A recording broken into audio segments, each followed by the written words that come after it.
Nós olhamos para políticas e procedimentos de resposta a incidentes, nós vamos ter diretrizes claras relacionadas a esse processo.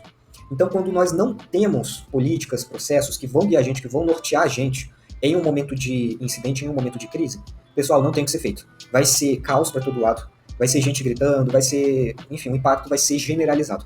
Então, sem diretrizes claras, a reação pode ser caótica, aumentando os danos do incidente. Se ninguém sabe o que pode ser feito, o pessoal vai ficar com receio de tomar uma decisão. Se a gente não tem cadeia de comando, não tem papéis e responsabilidades definidos, o pessoal não vai saber o que fazer, não vai saber a quem reportar. Podem ter vários pontos focais falando coisas distintas. Então tudo tem que ser documentado, tem que ser preparado. Temos que ter uma linha a ser seguido, uma linha de base. Quem vai fazer o quê, quando vai fazer o quê, como vai fazer o quê, o que vai ser feito, o que vai ser comunicado. Temos que ter diretrizes claras e processos documentados que vão direcionar a gente em momentos de resposta a incidente. Teremos, então, como principais elementos de políticas e processos de resposta a incidentes o objetivo daquele documento, onde nós vamos definir o escopo da resposta dentro da organização, para que serve, qual o objetivo. Nós vamos ter responsabilidades, ou seja, quem vai fazer o que durante o incidente.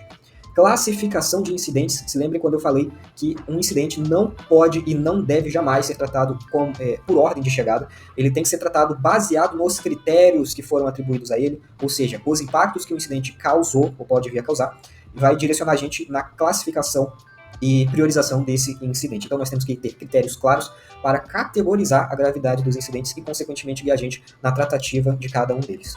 Procedimentos de resposta. Vamos ter passos detalhados para a contenção, erradicação e recuperação dos nossos incidentes. Requisitos regulatórios. Quais são os requisitos que a nossa organização está suscetível, está sujeita? Então, conformidade com normas, leis, LGPD, ISO, etc. Se a nossa organização é obrigada a atender alguma coisa ou se é apenas opcional, utilizamos como referência, isso tem que estar declarado. E por último, planos de comunicação, tá, pessoal? Definir como e quando notificar partes interessadas. Como nós vamos notificar, quais são os mecanismos, quais são os meios, ferramentas, e-mail, intranet, portais, Teams, WhatsApp, etc. Quando nós vamos comunicar, qual é o momento certo de fazer essa comunicação, quem vai comunicar, quem vai ser o ponto focal responsável por comunicar, o pessoal interno, os nossos colaboradores, o pessoal externo, as partes envolvidas, clientes, órgãos, todo o pessoal que está envolvido ali. Então é muito importante ter um plano de comunicação com estratégias claras relacionadas à notificação dos incidentes. Quando nós olhamos para os processos, o que nós vamos ter, tá, pessoal? Primeiro e mais importante, uma política de resposta a incidentes. Lembrando que a implementação da estrutura desses documentos pode variar para cada tipo de organização, tá, pessoal? Vai depender da gestão, da governança, cada organização vai ter seu contexto. Então, teremos documentos apartados, documentos em conjunto, pode ter uma política de resposta a incidentes em empresas que sejam um documento específico e individual, outras empresas podem ter suas diretrizes de resposta a incidentes dentro da política de segurança da informação. Então, a estrutura, a estratégia a ser seguida aqui pode variar bastante, tá? Nem todos esses documentos que vocês verão aqui vão ser implementados individualmente.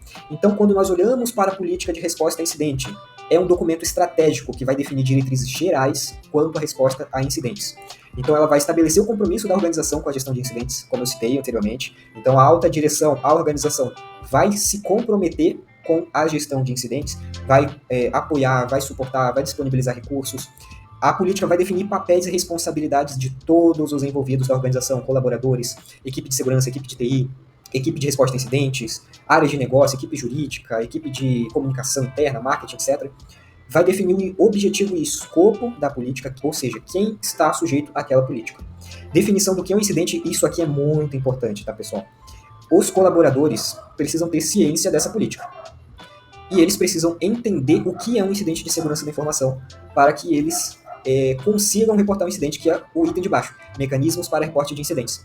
Se eu sou um colaborador e eu não sei o que é um incidente de segurança, eu não sei identificar, eu não estou conscientizado, não sou treinado quanto a isso, como é que eu vou reportar um incidente de segurança da informação?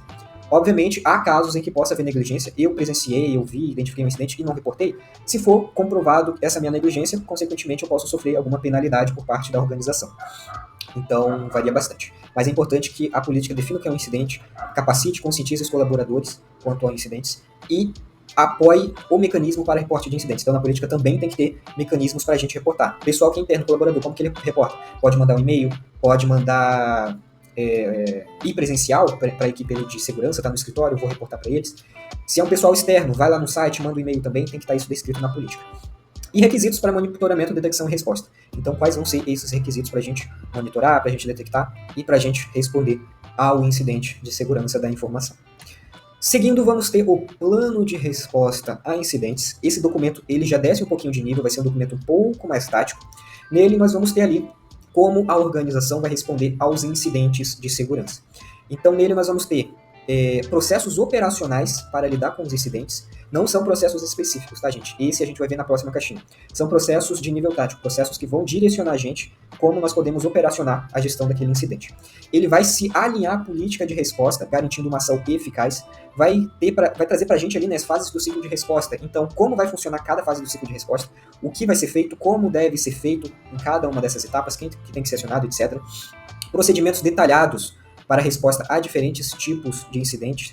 Então, cada tipo de incidente pode ter uma particularidade. Por exemplo, quando nós temos privacidade de dados envolvida, ocorreu um vazamento de dados. Então, nós vamos ter particularidades associadas a esse tipo de a esse tipo de incidente de segurança da informação. Aí lá vai ter falando pra gente, ó, se acontecer algum incidente que envolva vazamento, a gente tem que envolver o pessoal relacionado. Então, partes externas, a NPD, temos que envolver o jurídico, a equipe de privacidade de dados, para atuar ali no contexto. Indicadores de severidade e criticidade dos incidentes que vão apoiar a gente na categorização e priorização desses incidentes. Planos de comunicação interno e externo, aqui pode ser um plano, uma estratégia definida dentro do próprio plano de resposta a incidentes, ou pode ser um documento apartado. E atores envolvidos e responsabilidades operacionais.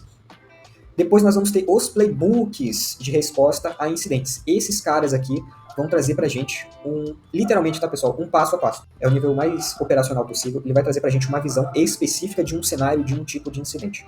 Então vamos ter ali ações passo a passo para responder rapidamente aquele incidente específico.